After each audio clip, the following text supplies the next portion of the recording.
Hello and welcome to the Digital Pill, weekly wisdom for today's FMCG digital directors. And this week we are going to talk about passion projects and specifically how to make sure they don't take too much of your team's energy and resources. Now, let me be clear. I believe you should absolutely be passionate about the projects you're working on because passion is a very potent propeller. It keeps you going.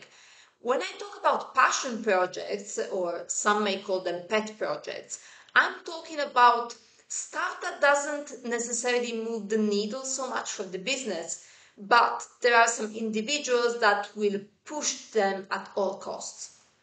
And what's really happening here is that some companies still reward and sometimes promote marketers based on a perception of creativity, even ahead of measurable results.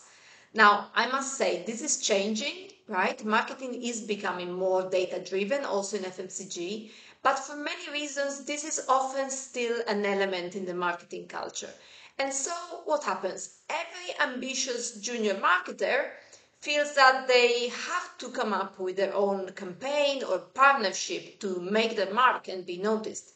And why is this bad? Well, firstly, because these projects tend to have low ROI, because they're too small to make an impact, and because there is so much emphasis on being original that often they may completely go against the established best practice. Secondly, the budget to fund these projects, it needs to come from somewhere, right? And so effectively, they're taking money and focus away from the company's big launches of campaigns. So what you want is not to lose all that creativity and initiative and originality, absolutely not. But you want to channel it towards finding new ways to drive better outcomes on your priority initiatives instead.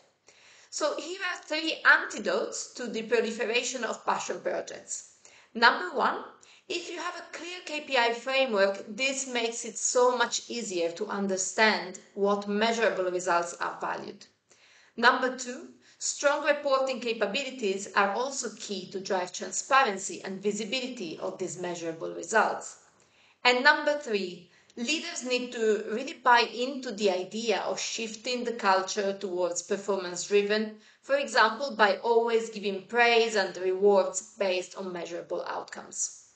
That's it for today. Don't forget to follow the FMCG guys, click on the notification bell, and I'll see you here next week.